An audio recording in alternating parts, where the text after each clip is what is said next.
Assalamualaikum warahmatullahi wabarakatuh. Halo anakku semua, salam bertemu kembali dengan Ibu Rosidah, Guru SMA Negeri 1 Lampung Selatan. Pada pertemuan kali ini, kita akan belajar tentang laju reaksi. Tujuan belajaran pada laju reaksi, 1. Menjelaskan faktor-faktor yang mempengaruhi laju reaksi. 2. Menentukan order reaksi dan tahapan laju reaksi berdasarkan data percobaan. Reaksi kimia bisa berlangsung sangat cepat dan bisa berlangsung sangat lambat. Perhatikan dua gambar berikut.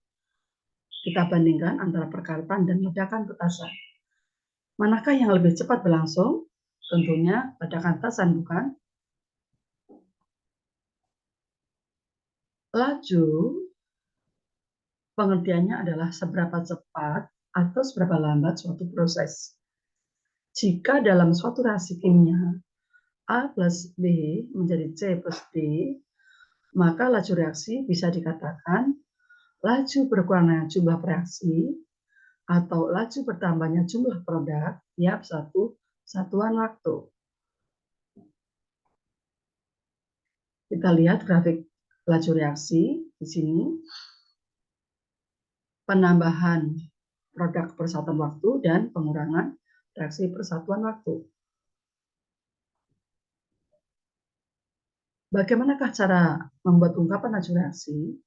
Pada reaksi A plus B menjadi C plus D, maka V atau laju reaksi merupakan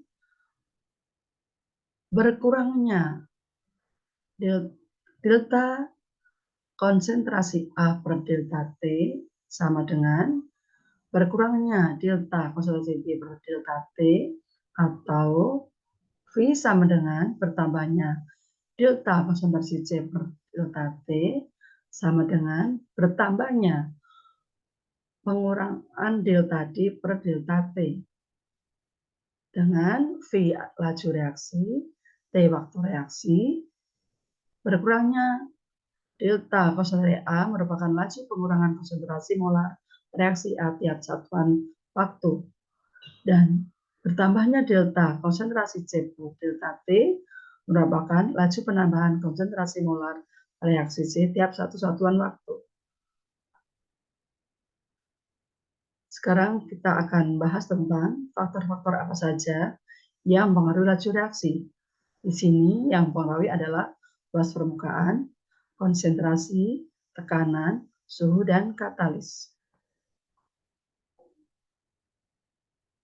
Pertama, tentang pengaruh luas permukaan. Bandingkan luas permukaan kubus berikut.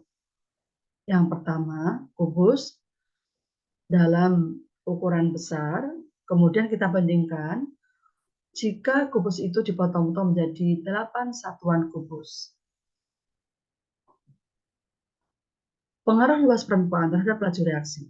Semakin besar luas permukaan atau semakin halus bentuk reaksi, maka akan semakin besar bidang sentuh dan peluang terjadinya reaksi bertambah. Sehingga bisa disimpulkan, semakin besar luas permukaan, laju reaksi semakin besar. Kita lihat bagaimana situasi kendaraan di jalan. Kita bandingkan yang A, jalan renggang atau lengang, dan B, jalan yang padat. Tentunya kemungkinan untuk bertabrakan lebih besar pada jalan yang padat, bukan? Pengaruh konsentrasi bereaksi terhadap laju reaksi. Semakin besar konsentrasi, semakin banyak molekul bereaksi. Semakin besar konsentrasi bereaksi, laju reaksi semakin besar. Kedua, pengaruh tekanan terhadap laju reaksi. Perhatikan gambar berikut. Kenaikan tekanan mengakibatkan jarak antar partikel semakin sempit, sehingga semakin besar peluang terjadinya reaksi. Bisa diambil kesimpulan, semakin besar tekanan, laju reaksi semakin besar. Selanjutnya adalah pengaruh suhu terhadap laju reaksi. Jika suhu ditingkatkan menjadi T2, maka energi kinetik partikel bereaksi akan bertambah. Semakin besar suhu, laju reaksi semakin besar. Maka bisa dibuat suatu rumusan. Jika pada setiap kenaikan suhu sebesar delta T derajat Celcius mengakibatkan reaksi berlangsung N kali lebih cepat, maka laju reaksi pada T2 atau pada laju kedua ketika dibandingkan dengan laju reaksi pada T1 atau V1 bisa dirumuskan V2 sama dengan V1 kali N pangkat T2 min T1 dibagi delta T. Selanjutnya, pengaruh katalis. Katalis adalah zat yang dapat mempercepat laju reaksi, tetapi zat itu sendiri tidak mengalami perubahan yang kekal. Menurut jenisnya, katalis dibedakan ada katalis homogen, yaitu katalis yang sefase dengan zat yang dikatalisis. Katalis hidrogen adalah katalis yang tidak sefase dengan zat yang dikatalisis. Cara kerja katalis. Kita lihat grafik di sini. Katalis akan mempercepat reaksi dengan cara menurunkan energi pengaktifan. Suatu reaksi kimia akan berlangsung jika terjadi tumbukan antar partikel zat-zat yang bereaksi. Di sini diperlukan adanya tumbukan yang efektif. Apa itu tumbukan efektif? Tumbukan yang memiliki arah tumbukan yang tepat dan punya energi yang cukup untuk memutuskan ikatan-ikatan pada zat-zat yang bereaksi. Perhatikan gambar berikut. Pada reaksi A2 plus B2 menjadi 2AB. Pada gambar A, kita lihat A2 plus B2, tidak terjadi tumbukan yang efektif sehingga di situ tidak timbul reaksi. Pada yang B, A2 plus B2, terjadi tumbukan yang efektif, maka akan menjadi 2AB. Bagaimanakah syarat tumbukan itu efektif? Yang pertama adalah arah yang tepat dan energi yang cukup. Yang di sini dikatakan dengan energi aktivasi. Apakah energi aktivasi? Yaitu energi minimum yang harus dimiliki partikel-partikel atau molekul-molekul agar tumbukannya menghasilkan suatu reaksi. Hubungan antara energi pengaktifan dengan energi yang dilepaskan. Kita lihat pada reaksi endoterm, energi aktivasi lebih besar dibandingkan pada reaksi eksoterm. Sekarang kita bahas tentang bagaimana menentukan laju reaksi. Dalam persamaan laju reaksi, pada reaksi A plus B menjadi C plus D, maka laju reaksi bisa dituliskan V sama dengan K kali konsentrasi A pangkat X kali konsentrasi B pangkat Y, di mana K merupakan tetapan laju reaksi, X order reaksi terhadap A, Y order reaksi terhadap B, dan order reaksi total sama dengan X plus Y. Makna order reaksi. Order adalah besarnya pengaruh konsentrasi pada laju reaksi. Yang pertama, ada order 0. Artinya, perubahan konsentrasi reaksi tersebut tidak mempengaruhi laju reaksi. Berapapun konsentrasi reaksi, maka laju reaksi akan tetap. Maka kita lihat grafiknya adalah garis lurus.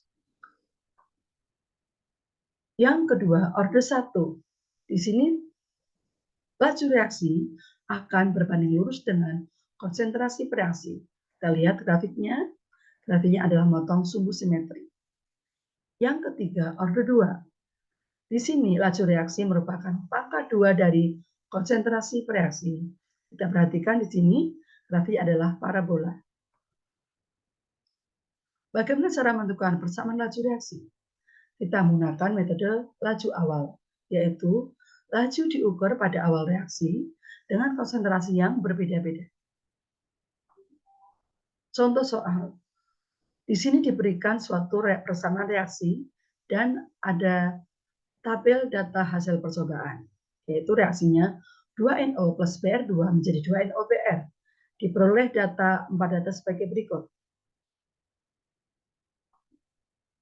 Data 1 dan 3 untuk menentukan order E, maka kita cari data Br2 yang tetap, yaitu pada percobaan 1 dan 3. Kita peroleh persamaan V1 per V3 sama dengan konsentrasi NO pangkat X dibagi konsentrasi NO yang 3 pangkat X. Maka diperoleh persamaan 4/16 sama dengan setengah pangkat X. Maka kita peroleh X sama dengan 2. Untuk meroleh order terhadap PR atau angka Y, kita butuh percobaan ke-1 dan ke-2. Timbul persamaan 4/8 sama dengan setengah pangkat Y. Diperoleh Y sama dengan 1. Maka diperoleh persamaan laju reaksi yaitu V sama dengan K kali konsentrasi NO pangkat 2 kali PR2 pangkat 1. Demikianlah anakku semua apa yang disampaikan, mudah-mudahan bisa dipahami dan bisa kita pahami dengan benar. Dan sampai bertemu kembali pada materi selanjutnya. Wassalamualaikum warahmatullahi wabarakatuh.